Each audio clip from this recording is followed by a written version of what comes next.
bajo las luces que abrazan el retorno. Hoy verás cómo una decisión aparentemente insignificante reenciende calles olvidadas. En segundos descubrirás la chispa que transforma el miedo en un abrazo colectivo. Ava Montalbán avanzaba por el barrio Aurora con el paso de quien teme que el suelo se derrumbe detrás, arrastrando una maleta vacía que retumbaba como si resguardara piedras imaginarias de un ayer que se niega a quedarse quieto. La tarde había dejado un olor a cables quemados y a promesas que nadie reclamó, y cada esquina parecía una puerta giratoria que la empujaba de vuelta a sus propios recuerdos. Desde la ventana de un autobús detenido alguien cantaba fuera de tono una balada antigua, pero en aquel coro desafinado resonó la primera nota que la hizo sentirse parte de un paisaje amplio, casi infinito, al que aún no había contribuido. Buscaba un rumor, una señal diminuta que validara la decisión que tomó esa mañana cuando dejó la llave del apartamento encima del frutero roto. Su casero ni siquiera la vio salir y eso la hizo sentir una sombra legítima, una firma borrada de un viejo contrato social. Entre montones de carteles descascarados se leía la palabra esperanza grafiteada sin acento, y ella la rozó con los dedos como si tocara una herida todavía tibia. Recordó la última conversación con su madre, aquella voz que le urgía a no depender del ruido ajeno para escuchar el propio pulso, y aceptó que esa recomendación tardía era ahora su mapa de ruta. El cielo, cargado de nubes color grafito, presagiaba una tormenta que nadie creía, porque las antenas de televisión aún transmitían concursos y noticieros con mujeres sonrientes, impermeables al desastre. En la pared de una panadería cerrada quedó garabateado un corazón atravesado por un rayo. El dibujo estaba húmedo y vibrante, como si acabara de ser pintado. Ava pensó que aquel trazo le pertenecía, no a nivel artístico, sino emocional. Ella también era un corazón grafiteado, latente y vulnerable, condenado a latir aun cuando nadie escuche el golpeteo. Dentro del vagón, descubrió su reflejo rebotando en ventanas sucias. Su rostro se desdibujaba cada vez que el tren entraba en un túnel, y eso le pareció justo, porque llevaba semanas sintiéndose un borrador mal hecho. En el asiento contiguo, una anciana tejía sin mirar las agujas, producía tiras de lana que se acumulaban a sus pies como recuerdos que nadie reclama.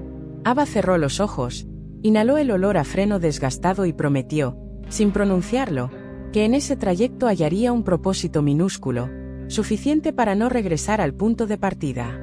Observó el cielo y respiró hondo.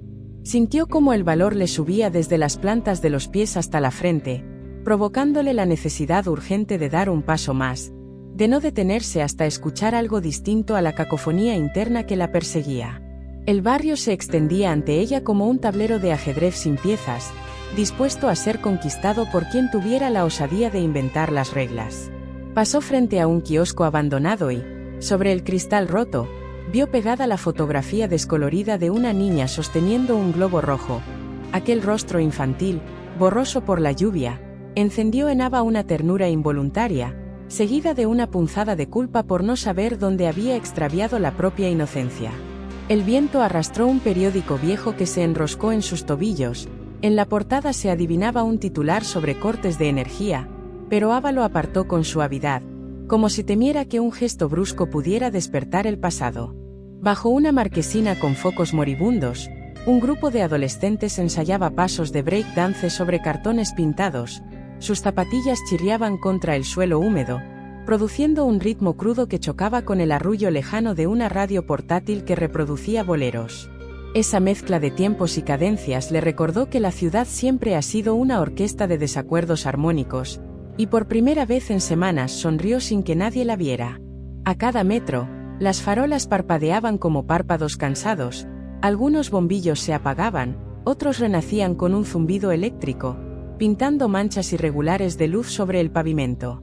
Ella ajustó el paso para caminar solo bajo los halos encendidos, como quien atraviesa un puente hecho de claraboyas intermitentes. De pronto, un gato atigrado cruzó la calle con la serenidad de quien conoce todos los secretos. Llevaba un cascabel atado con un hilo azul, y ese sonido cristalino resonó como campana de escuela, señal de recreo para su memoria.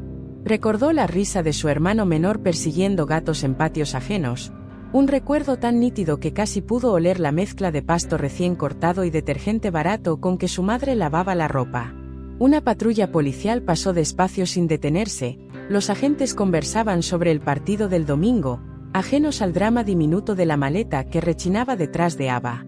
Su sombra, alargada por los faros, se proyectó contra la fachada de un cine clausurado y por un segundo creyó ver a otra persona cargando ese equipaje. Parpadeó, la ilusión se deshizo, pero el escalofrío quedó agazapado bajo la piel, recordándole que el pasado tiene dientes. En la esquina final de la avenida, la silueta iluminada de una tienda de flores artificiales brillaba en tonos rosa neón, retorciendo la idea de naturaleza hasta volverla plástico y luz. El letrero chisporroteaba una palabra incompleta, FL-herrería. Le resultó gracioso que incluso los comercios fantasma necesitaran nombres. Se preguntó cuántas flores de mentira hacen falta para que alguien se sienta vivo durante un velorio, y la respuesta le pareció tan absurda que soltó una carcajada breve. La risa vibró en la calle vacía y, en vez de apagarse, regresó en eco suave. Fue entonces cuando comprendió que la ciudad, por rota que parezca, siempre devuelve algo a quien se atreve a ofrecerle una nota. Con ese descubrimiento diminuto, Ava enderezó los hombros, levantó la mirada y se permitió imaginar que aquel viaje no era una huida sino el prólogo de una conquista propia. Alzó la maleta, que ya no sonó a piedras sino a tambor templado, y avanzó hacia la estación como quien escribe la primera línea de una partitura abierta. Allí, frente a los torniquetes oxidados, descubrió un viejo cartel turístico cubierto de polvo que describía el barrio con adjetivos en desuso: próspero, vibrante, radiante. Arrancó un pedazo y lo guardó en el bolsillo como promesa de devolver vigencia a esas palabras. El techo perforado filtraba llovizna casi invisible que manchaba el cemento. Eligió permanecer bajo las gotas, prueba de que seguía firme. El conductor la saludó con un suspiro. Ella subió con determinación, se sentó junto a una ventana tatuada de grafitis y descifró figuras, montañas, rostros, un pez gigante devorando una ciudad. El tren arrancó. El traqueteo era percusión tribal llamando a la resistencia y las motas de polvo bajo las lámparas parecían constelaciones propias. Ava cerró los ojos, vio una ruta dibujada con puntos rojos y sonrió. La aventura acababa de comenzar y ya no pensaba retroceder. El tren arribó a la estación Prado Sur envuelto en un chirrido metálico que sacudió las paredes cubiertas de anuncios vencidos. Ava descendió con la maleta a rastras y la misma determinación frágil con que se atraviesa un puente de cristal sobre un abismo. Fuera, el aire olía a tortillas quemadas y aceite de motor, mezcla que le recordó los domingos con su padre frente a un taller improvisado que nunca terminó de pagar. Ese recuerdo encendió una hoguera de nostalgia que ardía sin llamaradas, tibia y terca. Cruzó la avenida sorteando charcos iridiscentes y llegó a un bloque de ladrillo tostado donde una modesta fundación distribuía canastas básicas a cambio de voluntariado. Adentro encontró a Tomás Villacorta, un joven con brazos tatuados de constelaciones, contestando teléfonos con una calma que parecía prestada de otro mundo. Él levantó la mirada, le sonrió como si la conociera y le ofreció asiento sin preguntar nada. En segundos, Ava enrollaba mantas, clasificaba arroz, escuchaba pequeñas confesiones que se escurrían entre frases de logística. La fundación mantenía un tablón con fotografías de niños sonriendo al recibir mochilas nuevas. Tomás señaló una imagen del barrio Aurora y explicó que planeaban restaurar la biblioteca comunitaria de la que solo quedaban estanterías torcidas y libros mojados. Ava sintió un impulso eléctrico. Era la avenida donde su madre le leía cuentos cuando los alquileres no vencían. Propuso una campaña nocturna para rescatar ejemplares olvidados en domicilios cercanos y Tomás aceptó con un gesto que disolvió dudas. A medianoche, cuando el carro rebosaba de páginas marcadas de vida, se sentaron en la acera compartiendo soda tibia. La calle estaba casi desierta salvo por el murmullo de un perro que ladraba a su propia sombra. Tomás, con voz pausada, contó que abandonó la universidad para cuidar a su hermana menor tras un incendio. La serenidad de su relato desarmó el miedo crónico que Ava cargaba. Ella confesó que su maleta contenía solo una bufanda raída y un cuaderno de facturas impagas, pero mientras hablaba entendió que ese inventario ya no la definía. El centro era la chispa que nace cuando dos extraños comparten historias y se reconocen vulnerables sin bajar la mirada. El perro se calmó, la soda se terminó y una brisa trajo aroma a gardenias desde algún balcón, recordando que la ciudad aún podía regalar detalles frágiles. Al despedirse, Tomás le entregó un recibo con su nombre y la frase, en construcción. Lo guardó sobre la última foto de su madre jurándose no vender otra vez su tiempo a un empleo asfixiante. Caminó hacia la pensión con la maleta tan liviana que casi flotaba. Cada paso sonaba distinto, como si el suelo la animara.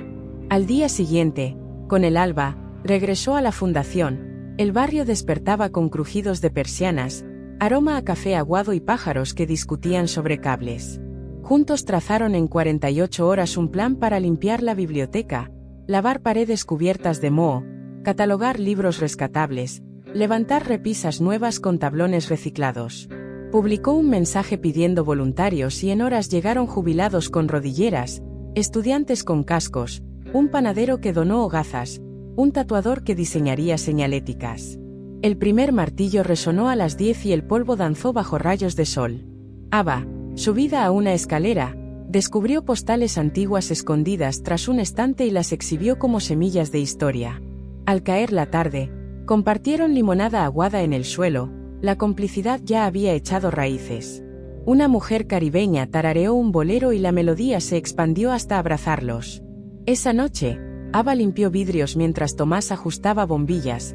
La luz intermitente pintó sombras que bailaban y ella entendió que el futuro se construye con gestos sencillos: pasar un cable, clavar un tornillo, compartir pan. Antes de irse, Tomás le entregó una libreta con la frase: si sembramos páginas, brotarán historias. Durmió con la libreta contra el pecho y soñó vitrales de colores, y niños corriendo entre atlas gigantescos. A la mañana siguiente llovía, llegó empapada y celebraron su valentía. El trabajo siguió obstinado. Con cada libro limpiado Ava reparaba la grieta donde guardaba la decepción. Al colocar la última viga, alguien susurró que aquel techo soportaba ahora el peso de las historias futuras. Tomás, con brazos cubiertos de serrín, chocó nudillos con Ava sellando un pacto silencioso: cuidarían ese espacio como un jardín en pleno asfalto. 2 meses después, el amanecer descubrió a Ava frente a la biblioteca restaurada, observando cómo las primeras luces teñían los ladrillos de un naranja cálido. El edificio, antes ruinoso, olía a papel recién encuadernado y a pintura seca, testimonio de cientos de manos voluntarias. En la fachada, un mural colectivo mostraba un cielo nocturno unido por líneas que recordaban constelaciones.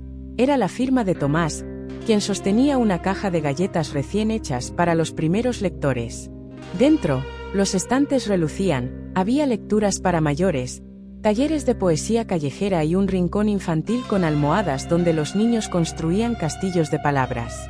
Llegó la anciana del tren con bufandas para el invierno, vecinos con discos viejos, revistas, semillas para el huerto. La biblioteca se transformó en un latido común. Ava, que coleccionó ausencias, empezó a coleccionar nombres. Cada visitante firmaba un cuaderno grueso que pronto pareció un atlas de gratitud. El alcalde, sorprendido, otorgó permiso permanente y un presupuesto modesto. En la azotea, Tomás desplegó un mantel a cuadros y sirvió té frío. Ava abrió la maleta, antes cargada de piedras imaginarias, ahora llena de cartas y dibujos. En un impulso sereno tomó la mano tatuada de Tomás. Las luces de la ciudad parpadearon esbozando un horizonte que parecía respirar. A medida que la tarde se despedía, vecinos de distintos barrios llegaron con libros rescatados, lámparas sin bombillas y sillas desparejadas. Cada aporte era una palabra en un idioma que todos comenzaban a entender. La inauguración oficial coincidió con un festival improvisado. Poetas amateurs declamaron versos sobre semáforos que esperan peatones. El público reía y confeti biodegradable giraba en espirales suaves. Cuando la música se apagó y las luces se atenuaron, Ava acarició la madera barnizada de la puerta y comprendió que había erigido un hogar que no dependía de paredes sino de voces que se abrazan. Tomás se acercó con una llave dorada colgada en una cinta roja, se la entregó sin discurso y ella la aceptó sin promesas grandilocuentes. Desde entonces, cada semana añadió un capítulo inesperado: clases de programación en computadores donados, sesiones de movimiento consciente, colmenas urbanas con miel, aurora matinal. Un jueves por la noche, un vendaval rasgó la pantalla de cine, la gente sostuvo la lona bajo la lluvia, y aquella imagen, 100 manos alzadas, quedó tatuada en la memoria de Ava. Una radio local entrevistó a Ava, Explicó que la biblioteca se medía en silencios llenos de conversación. Llegaron mensajes y donaciones. La relación entre Ava y Tomás pasó de complicidad operativa a afecto palpable. En un anochecer perfumado de jazmín él dibujó 3 estrellitas en su muñeca, los 3 días que cambiaron sus vidas, y ese gesto selló un idioma secreto. Inspirada, Ava creó el mural silencioso para confesiones anónimas. Pronto rebalsó y ampliaron el espacio con cuerdas tensadas como lianas de papel. Una mañana calurosa, adolescentes en situación de calle entraron con cautela. Horas después uno dibujaba su propia saga de cómics. Ese día llegó una donación anónima de 1000 libros. Cada ejemplar llevaba la frase: quien protege una semilla, protege un bosque entero. Nuevas secciones aparecieron: braille, lenguas indígenas, viajes. Ava empezó a grabar relatos nocturnos para no olvidar los comienzos. Al cumplir 1 año organizaron un maratón de lectura. Cuando terminó, Tomás colocó un libro en blanco abierto y Ava leyó la dedicatoria: aquí escribiremos juntos lo que aún no sabemos nombrar. El aplauso vibró en los cristales. La biblioteca era un ser vivo. Se extendió el horario nocturno para refugiar del calor. Delincuentes ocasionales se volvieron encuadernadores y la tasa de robos bajó. En la noche del 2º aniversario observaron estrellas desde la azotea. La luz urbana opacaba el cielo, pero bautizaron nebulosas imaginarias con nombres de vecinos ausentes. Ava, mirando el parpadeo lejano de un avión, decidió llamarlo Misterio Montalbán y rió cuando Tomás propuso incluirlo en el catálogo.